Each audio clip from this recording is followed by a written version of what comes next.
And that's really the ultimate dream and goal of every marketer or every business, is to have other people marketing your product for you at no cost to you.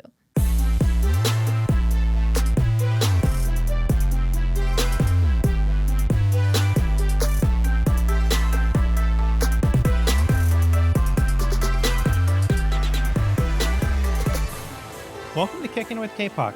It will just be Mirela and I today, and we'll be talking about target markets and target audiences. So let's first start by defining a target market. So that's the group of people that your business aims to market your products or services to. Yes. And the way that I look at it is just this big bubble or big circle of people who are the people who would want or they need my product or service.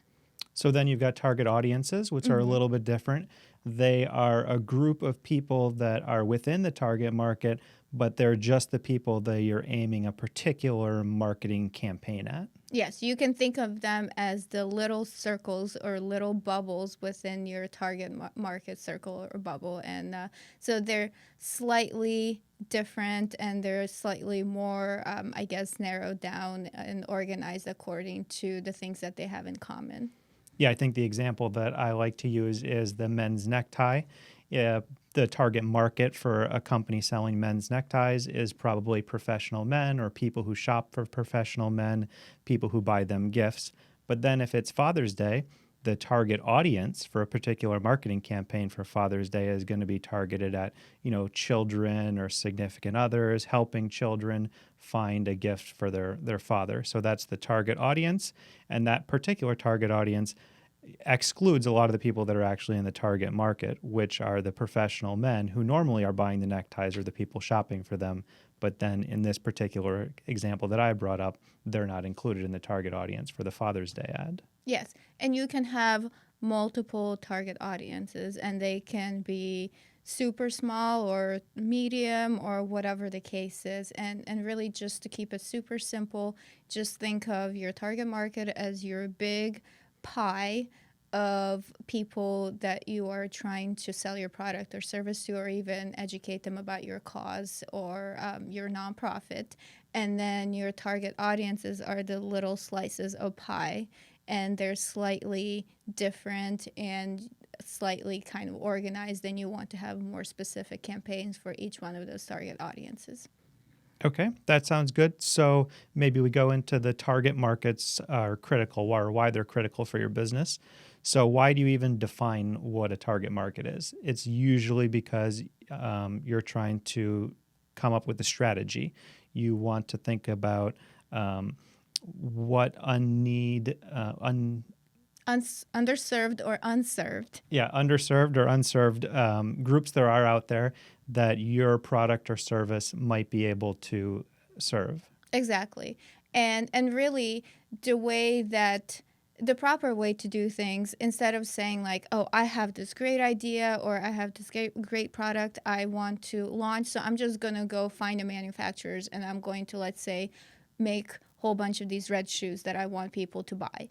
And then you make a whole bunch of those shoes, and then if you haven't done your homework and you haven't identified your target market and you don't really know what the needs and wants are of your target market, you might find out that no one really wants your red shoes. So the proper way to do it is to say, okay, I really want to do this, and then before I go to manufacturing and promoting my products, I need to learn as much as I can about my target audience and my target market and see if this product would be appropriate for them. And if the answer is yes, then you go to the next step of actually developing a product and then taking it through the entire marketing process. Yeah, I think that's one of the biggest misconceptions about new entrepreneurs who are, hoping to start a business or actually starting a business. They think about it from the perspective of what product or service do I want to sell? Exactly. And then trying to find the people who want that. But like you just said, it's actually the reverse. You want to find the market that exists that you can develop something for. Exactly. I mean, it's super exciting to say like, oh, I really love shoes. I'm going to become a shoe designer, and I'm going to make shoes that have pockets. I don't even know if this is like realistic, but if no one wants shoes with pockets, then you can spend millions of dollars producing a shoe, and then it's just waste of time and money. I guess if you're super wealthy and you just want a hobby, then you can't take that approach. But if you are someone who doesn't have a lot of money and really wants to put out a product or service that's going to be profitable, you have to start with your target market. Yeah, exactly. Otherwise, you just might get lucky and things might work out. But from a strategic perspective, this is the way that you make sure that it's going to work, or you at least drastically increase your chances of your business working out. Exactly. So what exactly goes into the definition of a target market? So you've got the basics, you've got, age, income, gender, education level, profession, marital status. I might have missed a couple of them, but just the regular answers you might get asked at the end of like a survey that you're all your taking. demographic information. And then you've got geographic information. So you've got, this might be where the person lives, where they work, where they commute, where they vacation, and then the actual area. Is it just a city? Is it a metro area? Is it a state? Is it a group of states, countries, or the whole world? What geographic region are you going after? Yes. And then behavior. This is, how your potential customers behave. Do they shop offline? Do they shop online? If they shop offline, do they do their research before they, shop? How do they consume your product? Yep. Do they want to consume the product in public? Do they want to do it in the privacy of their own home? Do they go out and hang out with their friends? Are they like flashy people, or are they more private? How do they behave throughout their like daily routine? And then I think the last one is other information like psychographic information. So this is opinions, personality traits, things like that. Yes. And if, you find out that your target market is not really concerned about flashiness and prestige and luxury, then you probably should not try to sell them products that have all of those things, because that's just not something that they want. They want something that's more muted and more understated, and something that's just not like the Liberace of products. Mm-hmm. So is there anything else we should go through with target markets before we move into the target audience details?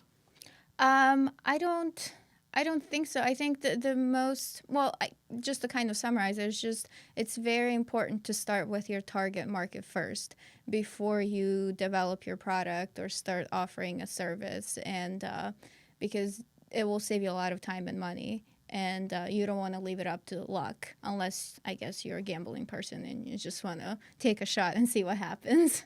Yeah, I think I forgot to mention this earlier, but developing your target market is one of the first things you should do when creating a strategic marketing plan, if not the first thing. Exactly. So it's definitely important. Yes, I agree. And I guess we should now talk about why it's important to define your target audience, or select your target audience. And I think to keep it simple, we can just say that it's important because it helps you narrow your campaigns and fine-tune your campaign message, so you're having more of a personalized or sort of like one-on-one conversation with the people who are receiving your campaign's message and the promise. If you just say, well, no, I'm just going to talk to everyone in my target market, you can essentially end up speaking to no one. And when I say speaking, I mean you're not really touching, people inside and making a personal connection with them, because your message is way too generic. And people just think, well, I mean, this is like nothing in here like speaks to me. But if you narrow your target audience down to a small group of people and you tailor a very personalized message for them, they will think like, oh my God, this company, this brand really understands me. They're speaking my language. And so it's very important for the success of your campaign. The more fine-tuned and narrowed your message is, the more it's going to resonate with your audience, and the better success rate is for that campaign. Yeah, and when you do the reverse, then you're less focused, you get lower response, and then you can also run into the problem where you get into a slippery slope of you're your campaign's not working because you didn't, make a narrow enough target audience. So that gets you upset. And then you're like, oh, maybe this marketing stuff doesn't work.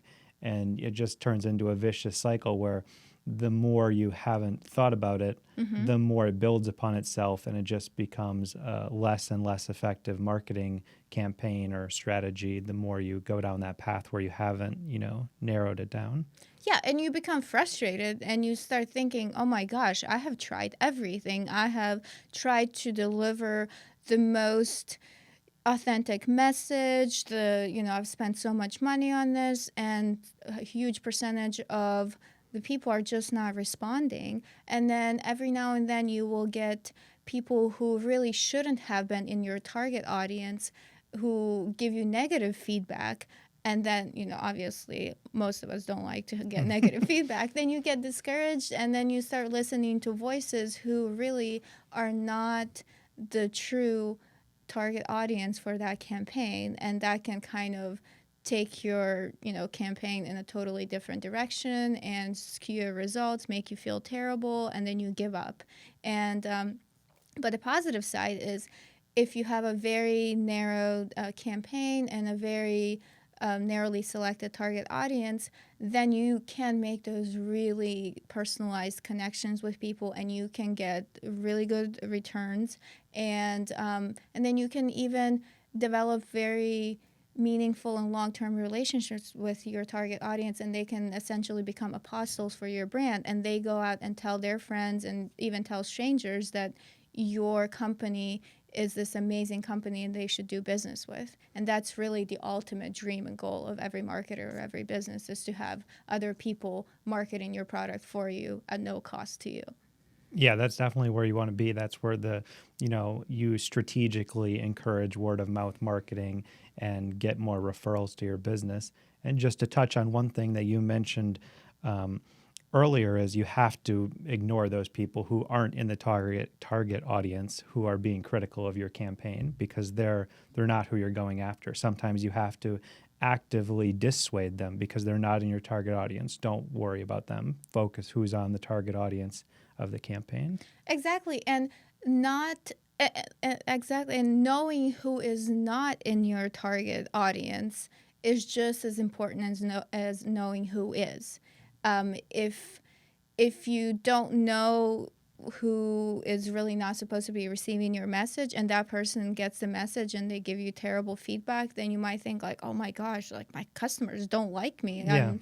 I'm not doing this right. But if you knew that that person is just someone who is not the target of your message, then it's okay. They don't like it, and honestly, they're probably not even supposed to like it, because you're not speaking to anything that pertains to them. You're not going to get them anyways. They weren't in the audience, so just don't even worry about it. Yeah, exactly. If I go back to my red shoe or pink shoe or whatever, the shoe with pockets example, if I didn't do as good of a job and my campaign wasn't as targeted, and I ended up somehow marketing my shoes to men who are in their 60s and they don't care for shoes, and I hear a whole bunch of negative feedback from these men, if I know that, they're not my target audience, I'm fine with it. If I don't know, then I might think, oh my God, my shoe is a terrible idea. My customers really don't want this. And that can totally take my business and my campaign in a totally different direction.